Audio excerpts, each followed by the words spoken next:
Hello friends, my name is Jess and welcome back to my channel, Books Fast Bedtime.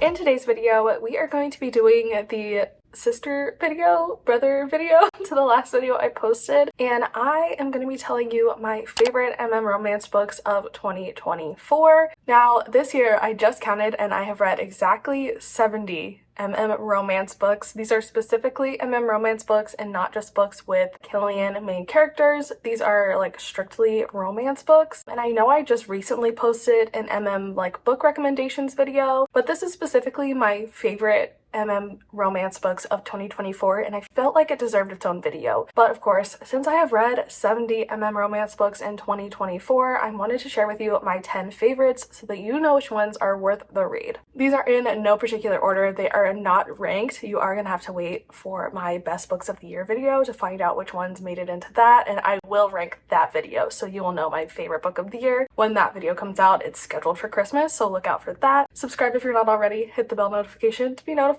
when I post new videos. I exclusively talk about queer books on this channel, so if you're into that, I would love to have you stick around. And without further ado, let's go ahead and get into my list. So the first book that I want to talk about is actually the very first book that I read in 2024, and I really wanted my very first book that I read this year to be a 5-star, and so I chose A Power Unbound by Freya Marks because I was pretty certain that I was going to love this book. Spoiler alert, I did. That's why it's in this video. This is the third and final book in Freya Marks' The Last Binding trilogy. Each book in the trilogy follows a different set of characters and their individual queer romances. The first book is the second is FF, and the third book is The third book, the one we're talking about, A Power Unbound, was so incredible. The overarching plot of the series comes to a head in this book. The main characters are trying to find these artifacts, these 3 artifacts that if put together will enable the user to control all of the magic in London, and so they're trying to prevent these artifacts from falling into the wrong hands. They've been trying to prevent that from happening this entire series, and like I said, everything comes to a head in this book. It's very exciting. It's very page-turning. This book specifically follows Lord Hawthorne and his romance with the infuriating Alan Ross. Alan is a bit of like a thief, a bit of a con man, and Lord Hawthorne doesn't like him.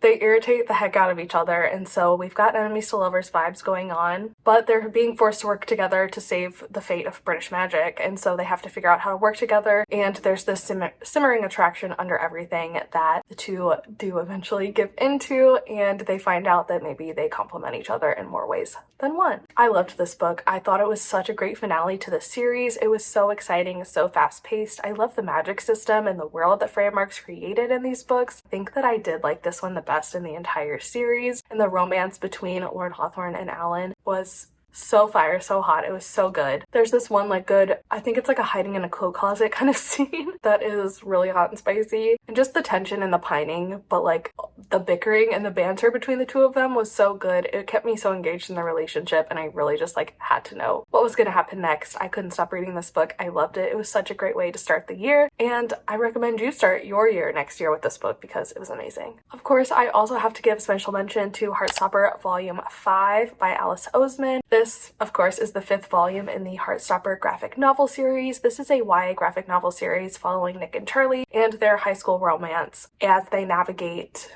this like first love that is probably true love, also navigating friendship relationships and dealing with coming out and being queer in high school, various family issues and mental health issues, and everything is just really done so poignantly and beautifully and sensitively. If you haven't read this graphic novel series, you really need to. In this 5th volume specifically, Nick and Charlie are facing the idea of Nick leaving for university and how that's going to affect their relationship and what they're going to do. So that is the focus of this 5th volume, and I thought it was done super well. It was so sweet. I love spending time with Nick and Charlie. It's like one of my favorite worlds to escape into, and so if you're a big romance reader, even if you don't really read YA, I think the Heartstopper graphic novels have something for everyone, and I really need everyone who hasn't read them already to read them. I know there's a few of you out there, so get to it, because these series are just truly about queer joy and happiness and like a pure, sweet teenage love, and they're so beautiful and lovely and comforting to read, and I love them so much, and this one was definitely one of my favorites this year. Now we're gonna switch gears because, of course, I can't make a freaking video this year without talking about Dear Daddy Please Spank Me, my Chara Croft. If you haven't been around my channel, I've mentioned this book a lot. I loved it. It was one of my favorite smutty KU reads this year, and I'm not going to shut up about it. This book is following Jordan and Andy. Jordan and Andy went to high school together, but they ran in different circles, didn't really know each other, except Andy did have a crush on Jordan even in high school. Now Jordan, like 4 years later, they're both out of high school, is a YouTuber, and he posts this video making this joke about writing this letter to Santa on this dating app. And Andy sees this and he's like, I shouldn't, but also maybe I should. And he joins this dating app and finds Jordan on there, and they're actually matched to be compatible on the dating app. And so he's like, I need to shoot my shot. Like, I'm perfect for Jordan. He just doesn't know it yet. And so he messages him, and the two meet up and they start this romance. Jordan is very much like unsure of having a like real relationship outside of just like having a hookup, but Andy convinces Jordan that they are perfect for each other, and they truly are, and the chemistry in this one is just so incredible. And I really liked the exploration of like BDSM and smut. I thought it was done really well. I really loved all of that. It's just like really hot and really perfect. It was so hot and perfect that I did read it twice this year. That's how good this was, and it definitely belongs on my list of best romance in 2024. Another book that I have talked about on my channel before, but I loved and had to include on this list, is Matehub Legend by Marie Renard. This book was so good. This is a paranormal romance following two adult entertainers. And so one is named Richard Knotts, and he is an entertainer in the paranormal world. And he is pretty legendary, pretty iconic, because he takes on these special contracts because in this world, knotting can only happen if the two people are mated. And so he takes on these temporary mate bonds to film these adult videos. And no one else usually does this because mate bonds are pretty tenuous. They can involve a lot of feelings and emotions. Temporary ones are just really not to be trifled with. But Richard Knotts is like the stone cold killer. He is fine with it. He does it all the time. But he's taking on this new contract that's never been done before. He's partnering with a human named Hunter, and Hunter is also very popular, but in the human adult entertainment industry. The two of them team up for this like iconic collaboration. They agree to this temporary mate bond. Problem comes when they realize that they are actually fated mates. And so now they realize that this connection is super strong, and maybe they might not want to give it up even if it really threatens their professional lives. So they have to navigate this together. This one was really hot. Of course, there's a lot of smut in it, as they do work in the adult entertainment industry. I don't know if this is like a thing, but it's something that I've encountered in a few books and really enjoyed. And it's this really funny, like, ridiculous scene where the two characters are filming an adult video together, and they like get into this moment that is so intimate that they're like, okay, everyone out of the room, like this is not something to be shared, get out. And like the alpha guy is like all protective, you know. I don't know, I eat it up. I love it. I would eat it for breakfast every day. I love it so much. And this book had that. So if that sounds like a scene that might interest you, I would read this book. But overall, it's just so much fun. Marie Renard is actually like a very talented writer. I feel like when I recommend a Kindle Unlimited book, usually you can expect that it has good writing that is above average for a Kindle Unlimited book. It's gonna have a good smut. It's gonna have a good balance of smut to romance, because those are the books that get the highest rating for me. Sure, I do love to read a smutty book every once in a while, but it's usually not gonna make it into a video like this. It's just something that I read and rate 3 stars, you know? This one though, 5-star read.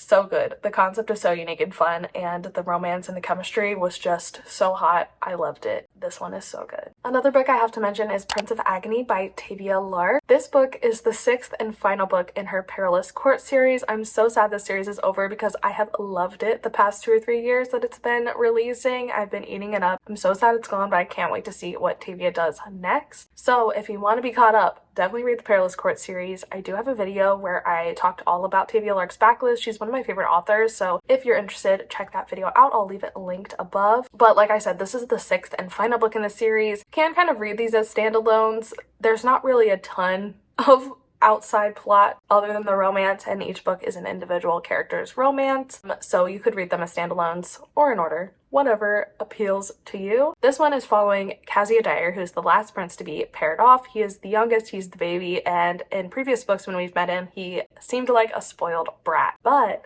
he's hiding this really deep, dark secret because even though Kezia does not seem to have any magical power, he actually has a deep well of magical power, except it can only be accessed through pain. And his parents know this, and they utilize it. And so Kazuya like has this terrible secret that he is just being abused and he's so traumatized, the poor little baby, but he plays it off and keeps up this armor with the intent of one day finally being able to escape. And so when Lucian Bear comes into the castle as a captive, he's a prisoner, he is also a mage. Kazuya kind of sees potentially an opportunity. So he convinces his parents to let him be like the keeper of Lucian. But even though Kazuya kind of sees this as an opportunity, he does have a like deep-seated fear of mages. So he really has to learn to be able to like work with Lucian and trust Lucian. And he's really not even sure if he can, if this is going to work out, because Lucian's a prisoner, you know, like it becomes kind of this captor-captive situation. But Lucian never really seems like a captive. He seems like he's the one taking care of Kazuya. So it's this really interesting dynamic, but their chemistry was so good. I was really happy to finally get baby Kazuya's story because I love a tormented character that seems like they are all hard edges, but are really like just softy babies. Like I love a character like that. And so I loved Kazuya and I loved that Lucian was there to take care of them. I loved seeing their relationship develop from being like very distrustful kind of enemies of each other to being like, we could be on the same team here. We could really figure this out. And of course it has the who did this to you scenario trope in it when Lucian finds out what's been happening to Kazuya, which is amazing. One of the best tropes, of course. We all know this. I loved this book so much. It was so good. And just in general, this story is so amazing. Like the world created is so wonderful. There's also so many funny moments. Tavia like really knows when to add in levity and has like really good comedic timing. And I really appreciate that in a book as well. And these are just so fun, quick reads, but pack like a large punch into a small package. They're just really, really good. And this one was no different. Another 5-star from Tavia Lark. Next on my list is kind of a mashup. So I have talked a lot about the Green Creek series this year. I have a reading vlog reading that. If you're interested in watching that, it is spoiler free for the most part, unless you don't want to know anything about the series, then I would watch it after you've read it.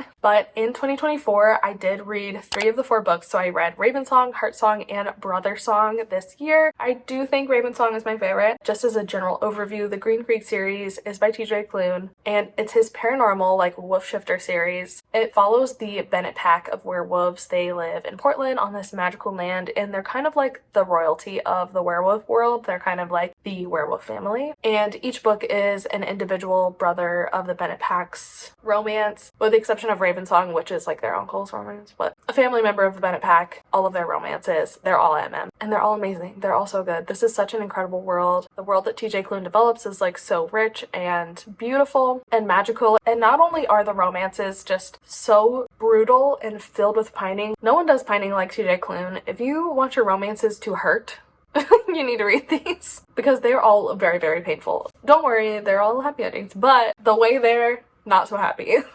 They are very intense, but so, so good. I felt so many strong emotions while reading these books. They're so incredible, and the overarching plot is just so page-turning and crazy. It basically turns into this rebellion against the Bennett family of this other like sect of wolves who wants to take over power. And it's very intense. A lot of people die, and there's a lot going on. Definitely read these if you love paranormal romance, if you love a romance alongside a very exciting, very high-stakes fantasy plot. And if you love a painful, pining romance, because pretty much all of these were that.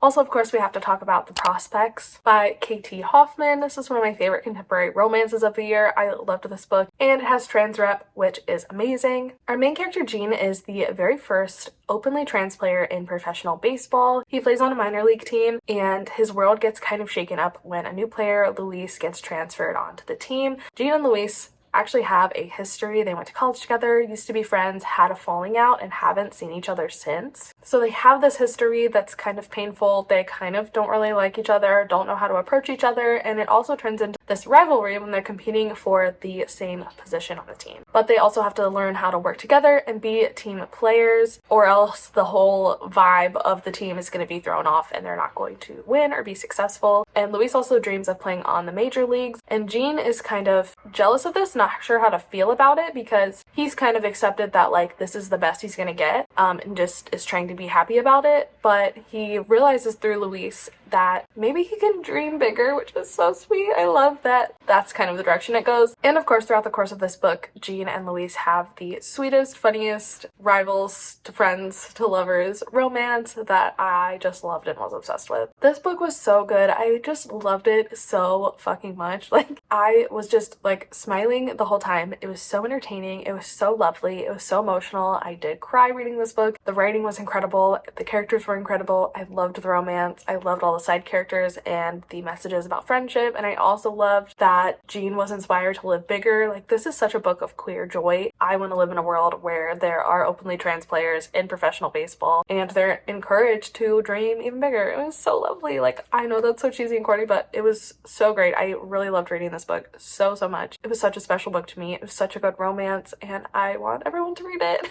so that they can be as happy as I was when I was reading it.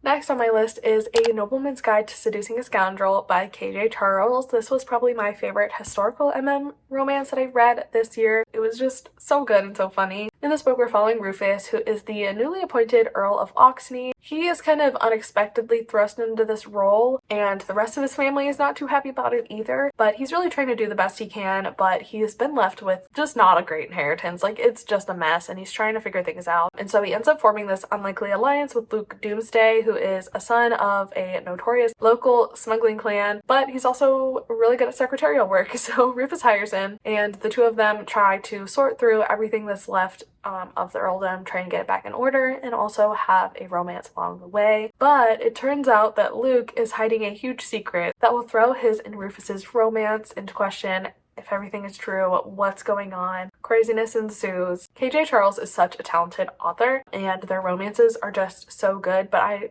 really love the like historical setting and how accurate they feel to like the Regency era and the time period. They're just very well grounded and they're very well plotted. There are so many moving pieces and parts that it's almost like solving a puzzle when you're reading the book, which is great. I love that kind of thing. Alongside like having such an excellent hot romance, like it was so good. And let me tell you, the ending of this book is wild. It was having my heart racing. Like, I was like, how the hell is this gonna work out? Please make it work out. This is crazy. Definitely one of the best endings of books that I've read this year. It was crazy. Loved it. But yeah, in general, I just loved it. There's really nothing negative I have to say about it. It was just incredible. Next, I also need to talk about Sword Crossed, another book by Freya Marks. I read this recently in my Queer SFF vlog that I posted recently, and I really loved this one. I loved every book in that vlog, but this one's making it onto this list. This book follows our main character, Maddie, and Maddie is the heir to a struggling business family, and Maddie's main goal is to get his family out of the red, and he's gonna do this by agreeing to like a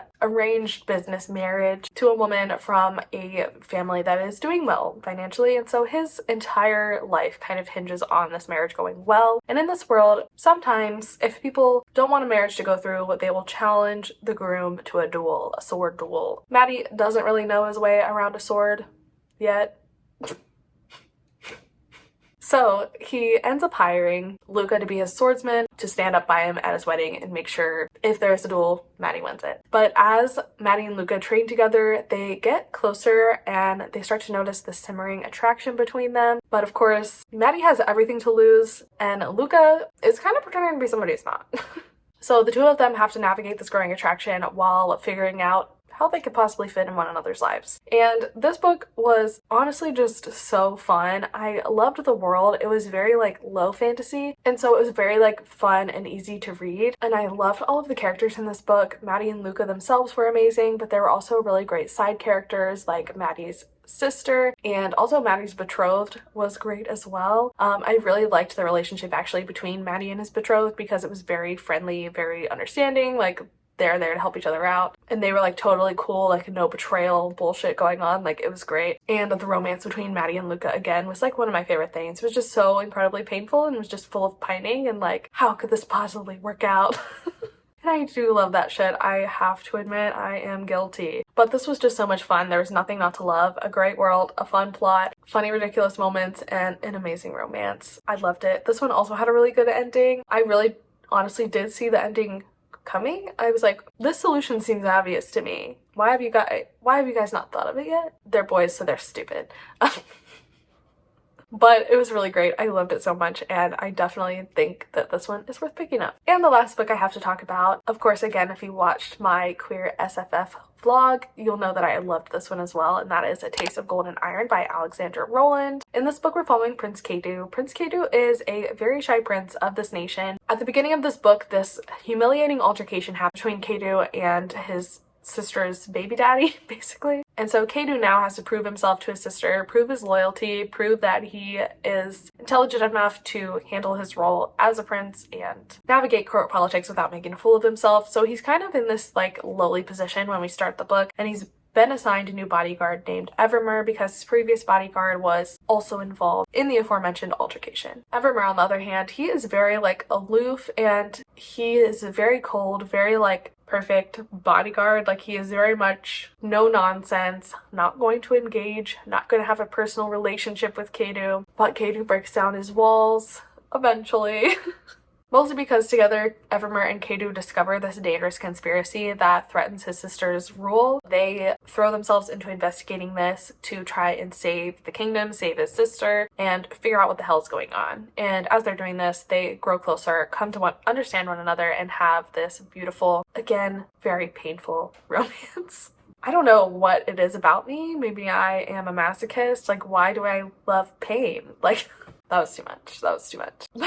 I did love this book a lot. This one honestly might be my favorite on this whole list. Maybe we did roughly rank them, but it also might just be because this is the one I read most recently, but I really loved it. It was so, so beautiful. I could really tell that Alexandra Rowland really cared so deeply about these characters and this world because they created just such a beautiful book with so much detail. It felt so real and so believable. I really loved being in this world. I loved being with these characters. Kadu was so relatable to me. I loved reading about him, and I just saw myself in him so much, and I was so happy to like see him get a happy ending and become more confident for that reason. But I also loved Evermer. He is like perfect book boyfriend, like comes to care so much about Kadu, and their romance truly is very beautiful. Of course, it is filled with pining because I love pining. The only thing I would say about this one is I do wish the ending was extrapolated on a little bit. I thought it was a little bit rushed. Honestly, I could use a sequel to this book, but alas. Oh, actually, speaking of sequels, one of the characters in this book, Tedek, who was Kadu's previous bodyguard before Evermer, in the beginning of the book, I hated Tedek. I was like, there's no way that this guy is gonna get redeemed for me, which I knew that he must get redeemed in some way because his book is the sequel. I think it's just a novella. I haven't read it yet, but I was like, there's no way I'm gonna like this character. I loved him at the end. He actually is hilarious. Like, I was laughing out loud at so many of the lines that Tedek said because he was so funny, and I loved like how he needled Kadu and Evermer. He was just so hilarious. I loved him to death. He was so funny. He honestly made a big chunk of the book for me. He was so good. But yeah, A Taste of Gold and Iron, immaculate, incredible, wonderful, amazing. I loved it so much. Alright, and that is my list of the best romance books that I read in 2024. I hope you enjoyed this video. In the comments down below, let me know what the best romance books you read in 2024 were. I would love to know. I would love to get some more recommendations from you guys for next year. Also, if you're interested in purchasing any of these books, I do have affiliate links in the description. If you buy through these links, it's no extra cost to you. I do earn a tiny commission, help support this channel. No pressure, just there if you are interested. You can also follow me on all social media. Those links are in the description as well. Free ways to support this channel: liking this video, leaving me a comment, and also subscribing if you're not already, or if this is your first time here. I would love to have you. Like I said in the beginning, I talk about exclusively queer books on this channel, and if you're interested in that, I would love if you stuck around. I would love to have you. Yeah, I think that's everything for me. So thank you so much for watching this video. I really appreciate you being here, and I will see you in the next one. Bye.